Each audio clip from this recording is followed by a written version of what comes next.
Hey everybody, I know it's been some time since I've given you a real update on what's happening here at J&J Acres, so I want you to strap on your seatbelts, keep your hands inside the cart at all times, and hold on tight because we're going to go on a whirlwind tour and find out what's been going on. Our billy goat has not managed to trim this all the way down to the ground, but he's kept it fairly cut back. It hasn't overgrown, but shockingly he's been on this about a 30-foot lead, so 60-foot diameter all around. He's way back in the woods there, about center screen now, and he's just been tickled to death, and it's working out great for us, so we hadn't even bothered moving him. The ducks are all doing really well, and there is a mess of them, but speaking of their mess, the only problem we really had with the wood chip design here is that we just didn't make enough the day that we put it down to really be able to churn the chips up to try to keep it all mulched together, it being the manure and the wood chips. So, you know, if I lived in a place of the country where it was really easy to get a hold of a ton of wood chips, then I would probably be doing this. But when it comes down to having to produce your own wood chips, I'd have to chip up about a good 20-30 cubic feet of wood chips every single week just to carpet this, and it's just not working out for me time-wise. So we are back to putting some hay down on top of this. The wood chips lasted longer. The wood chips we put down lasted about 2 weeks. We put hay down on this just about 4 or 5 days ago, and in the time it took, just looks-wise, it took 2 weeks for wood chips. What kind of mess is now here in just 3 or 4 days? So if you can do the wood chips, I think that would work, but for us, it's easier to buy some construction runoff grade hay and drop it down in here than it is to do anything else. Okay, I just flushed everybody out of the coop here so you could take a look at them. We opened this about a week ago so they could get out here in the yard now that there's a plentiful amount of insects for them to eat. And as I said, you can see there's a mess of them. There's actually 32 ducklings, and then the rest are adults. I think we've got 6 or 8 or something like that. I really can't keep track, and you can't see it. I'm not even going to bother trying to get you to see it, but in the nest box right up front on the left there is another mama laying, and there's another nest inside. I think the tan colored one there, about halfway back. So more ducklings to come soon. The goats are all doing well. We're still getting about at least 2 quarts of milk a day out of mama right up here in the corner, and we keep the does in the back there separated at night so they can't nurse. Otherwise mama would still let them. So overnight we let her build up, and then she gets milked in the morning. Not too much to tell you about the rabbits since that's the most recent video I did before this. But one question that was asked was about did we have giant Flemishes, and this guy here is Cinnamon. Hello Cinnamon. He is our giant Flemish, and we actually weren't planning on having a giant Flemish. He was a prize that my wife won in a Facebook contest. So we have him, and you can see there, I don't have the hugest hands in the world, but he is a big bunny. Let me try to keep his attention on one side while I bring the camera around to his other. So there he is. That is Cinnamon, our giant Flemish. And for the record, if we name an animal, we don't eat the animal, so he's a pet. These guys, however, are all the bucks that came out of our last kidling. So their name is Dinner. That's probably going to take place here within the next week.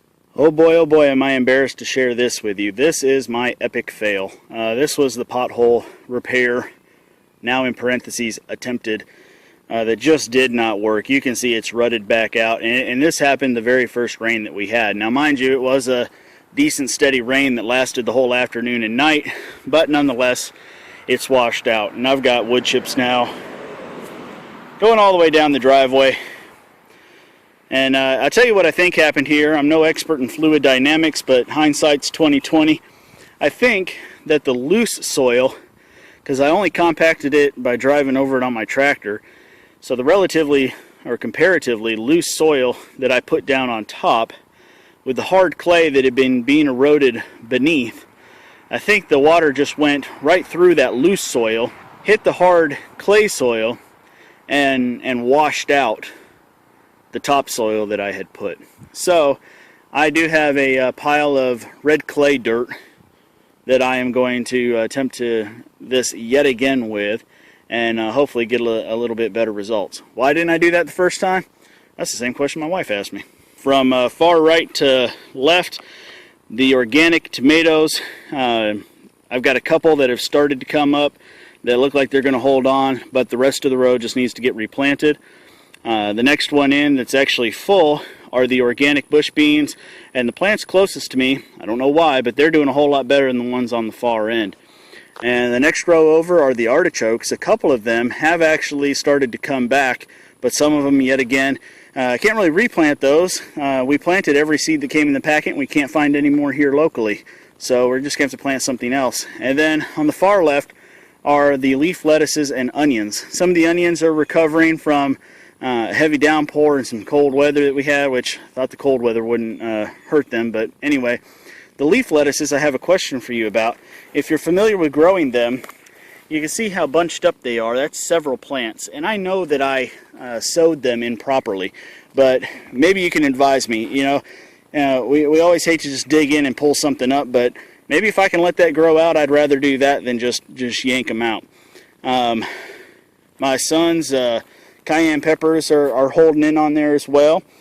And the control for our Back to Eden container gardening is doing really darn well.